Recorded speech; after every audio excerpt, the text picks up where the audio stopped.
Alors on va s'intéresser aujourd'hui à un livre qui, même 70 ans après sa sortie, a de quoi nous secouer. Je parle de L'homme et l'argent du penseur français Jacques Ellul.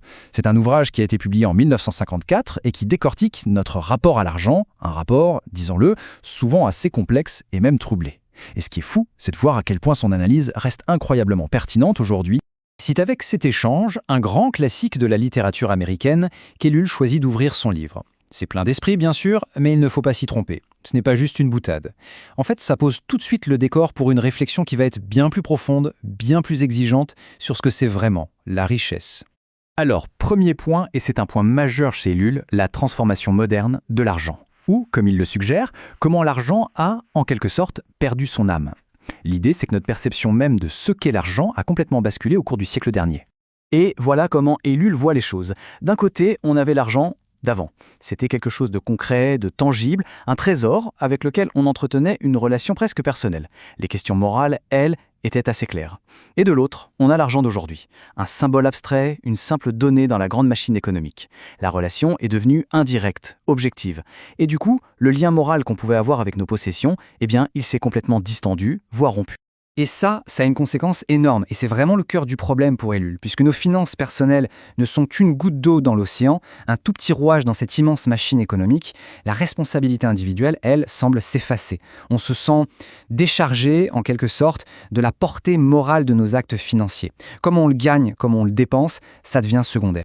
Et ça nous amène au concept sans doute le plus puissant du livre, ce qu'Ellul appelle le système comme alibi. L'idée vraiment géniale. C'est l'idée que, au fond, on se sert des grands systèmes économiques, que ce soit le capitalisme, le socialisme, peu importe, comme d'une excuse, un alibi très bien ficelé pour ne pas avoir à regarder en face nos propres comportements. Oui, merveilleux, c'est le mot qu'il emploie. Et pourquoi merveilleux ? Parce que c'est incroyablement confortable. Ça permet de se donner bonne conscience sans avoir à changer quoi que ce soit dans sa vie de tous les jours. Il suffit d'adhérer à une idéologie, à un système, et hop, on se sent justifié. C'est une porte de sortie morale très pratique. Et Ellul donne des exemples très concrets de cet alibi en action. Prenez la personne riche qui a un peu mauvaise conscience. Elle va s'engager dans un mouvement pour la justice sociale et ça la soulage. Ou alors, l'envie de l'ouvrier face aux riches, eh bien, on va la rebaptiser zèle révolutionnaire et tout de suite, ça sonne beaucoup plus noble. Même chose pour l'avidité du capitaliste, qui devient une vocation légitime au nom de la liberté. Dans tous les cas, le mécanisme est le même. On habille une passion personnelle avec les beaux habits d'une grande idéologie. Bon, là on arrive à un point qui a fait et qui fait encore beaucoup grincer des dents.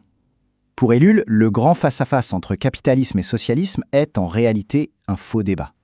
Ce sont les deux faces d'un même piège, car au fond, ils commettent la même erreur fondamentale. Pourtant, il faut être juste. Sur le papier, les deux systèmes partent de promesses très nobles. Ils promettent tous les deux un monde plus juste, simplement en organisant l'économie d'une autre manière. Les intentions sont bonnes. Alors, la question qui tue, c'est pourquoi est-ce que ça ne marche pas ? Pourquoi, malgré ces belles promesses, ni l'un ni l'autre ne parvient à régler ce fameux problème humain de l'argent ? Si la théorie est bonne, où est-ce que ça coince ? Et à la réponse d'Ellul est radicale. Pour lui, ça coince parce que les deux systèmes oublient une chose. Une seule, mais c'est la plus importante, la nature humaine. Et plus précisément, notre relation passionnelle, viscérale à l'argent. Aucun système, aussi bien conçu soit-il, ne peut tenir face à l'avidité, à l'envie, à la soif de pouvoir. En gros, ce n'est pas le système qui corrompt l'homme, c'est l'homme qui finit toujours par corrompre le système. Pour le capitalisme, Ellul est assez d'accord avec l'analyse de Marx sur l'aliénation. C'est ce qu'il appelle la disparition de l'être au profit de l'avoir. Autrement dit, la valeur d'une personne se mesure à ce qu'elle possède. On ne se demande pas « qui es-tu ?», mais « qu'est-ce que tu as ?» C'est ça l'aliénation capitaliste. Mais là où Ellul est vraiment original, c'est qu'il dit que le socialisme crée sa propre forme d'aliénation. C'est un peu différent. L'être ne disparaît pas au profit de l'avoir personnel, mais au profit du faire et de l'avoir collectif. Ce qui compte, c'est la fonction productive. La valeur d'une personne, c'est son utilité pour la collectivité, son rôle dans la grande machine. L'individu en tant qu'individu est écrasé. Bon, alors, si les systèmes, quels qu'ils soient, sont une impasse, que reste-t-il ? C'est là qu'Ellul propose un changement de perspective complet, une vision radicalement différente. Il nous invite à arrêter de penser le problème en termes économiques et collectifs et à le ramener à ce qu'il est vraiment, un dialogue personnel. Et pour lui, sa démarche se trouve dans la Bible. Attention, il ne dit pas qu'il faut y chercher un programme économique, pas du tout.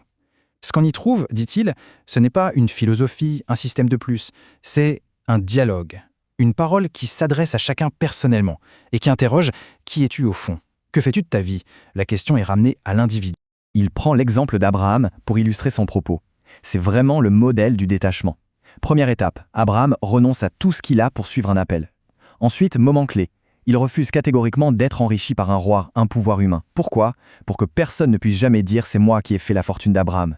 Enfin, il accepte que la seule vraie richesse, c'est une promesse qui vient d'ailleurs. C'est un renversement total de la logique de la sécurité matérielle. Et tout ça nous ramène à une conclusion inévitable. Le problème n'est pas là dehors, dans les systèmes, dans la société. Il est ici dedans, en chacun de nous. C'est un choix personnel auquel personne ne peut échapper. Cette phrase d'Ellul, elle est terrible, mais elle résume tout. La crise n'est pas dans les salles de marché, elle est dans l'homme à l'âme obscurcie. Autrement dit, on passe notre temps à chercher des solutions techniques, économiques, collectives, à une crise qui est, à la base, spirituelle. C'est une crise de l'individu, de son rapport au monde et à l'argent. Et cette fameuse fin de l'argent, alors qu'est-ce que c'est vraiment? Pour Ellul, ce n'est qu'un symptôme, c'est le signe d'autres fins, bien plus profondes. C'est une fin de puissance, bien sûr, c'est une quête de sécurité, de certitude dans un monde incertain. Et au fond du fond, c'est un désir désespéré de se préserver, de durer, une sorte de quête d'éternité. Des besoins que, évidemment, l'argent est bien incapable de satisfaire. Et Ellul nous laisse avec cette question, une question provocatrice qui a en fait un véritable défi. Une fois qu'on a compris qu'aucun système ne nous sauvera, qu'on ne peut plus se cacher derrière un alibi, la question nous est renvoyée en pleine figure. Si aucun système ne peut résoudre le problème de l'argent, alors quelle est la décision personnelle que l'on a évitée jusqu'ici ?